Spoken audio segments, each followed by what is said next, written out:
Welcome back. It's Money Monday, and we're talking about unique estate planning ideas that you may not be aware of, like making sure your pets are taken care of after you're gone. So today, we're joined by financial planning experts from Hefren-Tillotson, Alexandra Alex Sanzone, and Darren Hucko. Thank you both for being here. Yeah, thank you. And Alex, let's start with you, because of course we love our pets, but people don't think about who's going to care for them after I'm gone, and there's actual steps you can take to make that happen, right?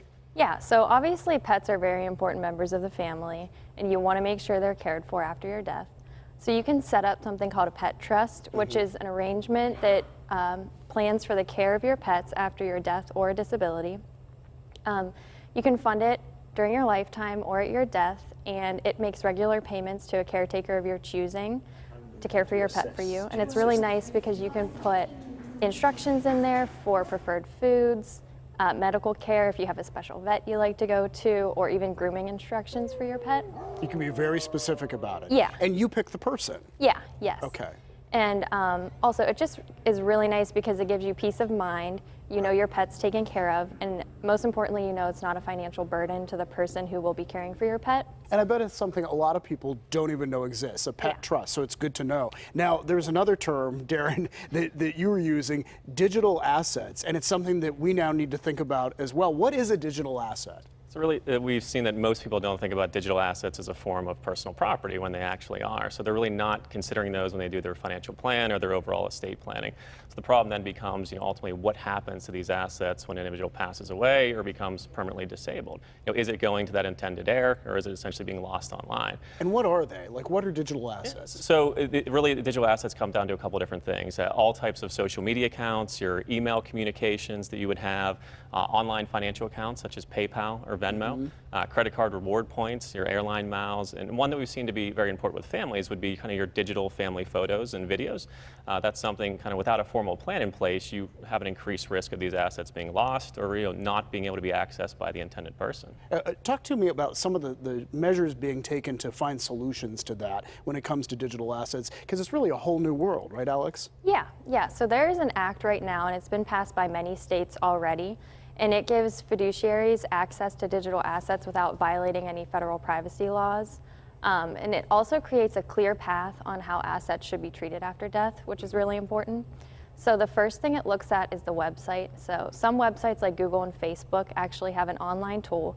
You can go on and select your preferences for how you want that account to be treated after your death. But this is kind of rare right now. So if the website doesn't have that, they then look at your legal documents to see if you have a digital asset fiduciary listed in them. And the website online tool does trump a legal document, so that is the first thing that they look at. Okay. And then if you don't have any legal documents, then the last thing that it would go to is the term of service agreement on the website. So this is really important in Pennsylvania because 47 other states have already passed the act, but we are one of the 3 who haven't.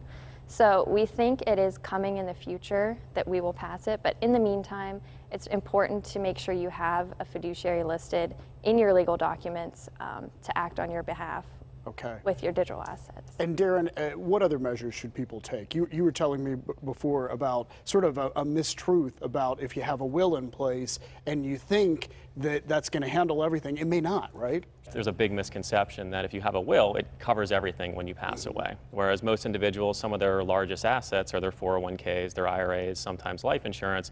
These are controlled by completely separate beneficiary designations that were set up originally when those accounts were set up, which is separate from your will. So this is an excellent opportunity while you're addressing your digital assets just to do a comprehensive review of all beneficiary designations so you know how they coordinate and you understand what's going on. Make sure you fill that out because it's important. Yeah. Thank you both for being here. What great advice. Thanks to Hefren-Tillotson for sponsoring today's Money Monday segment about trusts. And you can learn more about the pet trust that we discussed at the upcoming Pittsburgh Pet Expo. Experts from Hefren-Tillotson will be there to answer your questions about trusts and other financial matters. That is at the David L. Lawrence Convention Center, November 15th, 16th, and 17th. Thanks, David. Up next, we are going vintage with a PTL. First look at just a few old school items you'll find at this weekend's Pittsburgh Vintage Mixer. Then stay with us as we mix it up with the band The Common Heart. Talented local musicians fresh off their national TV debut, getting ready for a big show at Stage AE this weekend. How they're using their shows to help others ahead. No, no, no.